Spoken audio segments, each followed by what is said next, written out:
je m'appelle César Natoli, j'ai une activité d'omnipratique en Guyane française et du coup je travaille avec David qui est mon prothésiste. Voilà, donc moi c'est David Maillot, je suis prothésiste dentaire en Guyane et je travaille aussi pour JC. Ouais, donc moi Jean-Charles Goutte, je suis aussi omnipraticien mais en métropole et du coup on est surtout avant tout des copains et de par ce fait on travaille aussi ensemble avec David malgré l'Atlantique entre nous. C'est l'avenir, tout simplement. C'est le présent aussi. Ouais. Moi ça a été le gros game changer au laboratoire. Ça a été aussi la possibilité d'avoir un vrai avatar du patient au laboratoire et donc David qui soit encore plus centré sur le côté clinique. Pendant le confinement, sur les réseaux sociaux, moi c'est mon associé qui m'en a parlé et au même moment César m'en a parlé. Alors moi Jean-Charles il m'a dit ça y est j'ai commandé un Mojo et j'ai dit c'est pas possible que je reste derrière, il m'en faut un aussi, du coup j'ai commandé le même jour. Et on l'a eu avant. C'est ça, un jour avant. Notre horaire clinique elle est toujours un peu structurée de la même manière, c'est-à-dire que chaque étape va être validée, toutes les parties, tout ce qu'on va transmettre à David, on va le valider avec lui et tout le travail qu'il va faire, on va nous aussi le valider de notre côté et on a une communication, une sorte de ping-pong et d'échange qui va être permanent dans nos flux de travail. On ne passe jamais à l'étape d'après sans avoir validé ensemble l'étape d'avant et donc ça c'est pour nous l'aspect le plus important, c'est la communication dans notre équipe de travail.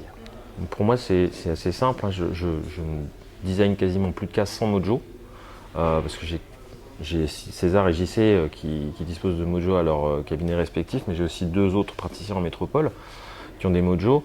Et c'est vrai que moi, maintenant, de designer sans information Mojo, ça me pose problème. Enfin, j'ai vraiment pris cette habitude maintenant d'avoir un avatar, une vue complète du patient, que ce soit de la photographie pour le DSD, l'apport du Mojo pour le réglage de l'occlusion. Donc aujourd'hui, j'ai jamais vu autant le patient, même en virtuel, qu'auparavant. En fait, on a cherché vraiment à mettre en place des protocoles qu'on reproduit systématiquement pour tous les patients pour être sûr de ne pas oublier des étapes. Et dans ces protocoles, donc, au départ, c'est la création de notre avatar. Et pour ça, on a toujours nos empreintes, notre Mojo. Et en fonction des cas, on complète avec tout ce dont on a besoin pour avoir l'avatar complet et nécessaire au travail. Je dirais que moi, l'aspect le plus intéressant, c'est que ça nous a permis de transformer des cas qui pouvaient d'apparence sembler très complexes en réalité en des cas simples. Et ça, c'est pour nous, dans notre activité quotidienne, un grand gain de sérénité. Et c'est, je pense, le principal intérêt du Mojo, transformer le complexe en simple. Il y a aussi un autre point important, c'est qu'on a vraiment remis la fonction au centre de notre traitement. La fonction de notre patient, pas une fonction simulée. Et aussi un apport qui est important, c'est la communication avec le patient. Vraiment pouvoir montrer au patient ses mouvements et lui expliquer ce qui va pas et ce qu'on va faire. Ouais, moi j'ajouterais qu'il y a un truc qui vraiment m'a interpellé, que ce soit à travers les vidéos de rendu, d'essayage fonctionnel ou dans la vraie vie, parce que je vais quand même aussi beaucoup au cabinet dentaire, c'est de voir le retour du patient. Lorsqu'on a fait réaliser des prothèses issues d'un enregistrement Mojo, ou même des gouttières, plus simplement, il y a vraiment une satisfaction du patient que je ne voyais pas auparavant. Ils ont tout de suite, ils nous font comprendre tout de suite qu'il y a un confort instantané, et ça c'est assez génial. C'est évidemment un outil de communication et évidemment entre le praticien et le patient, entre le praticien et le laboratoire. Et pour nous, tous les outils numériques, mais le Mojo en particulier, voilà, c'est vraiment un des gros avantages, c'est cette communication. Et alors en plus, comme on est aussi copains dans la vie, on passe énormément de temps à communiquer.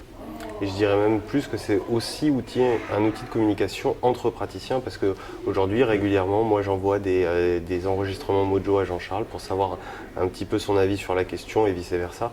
Et du coup, c'est un outil de communication entre confrères aussi. Ah non. Non. Pas vraiment. Non, ça c'est pas possible ça. Non mais fonction. Waouh. Et toi, David? Un mot? Ouais.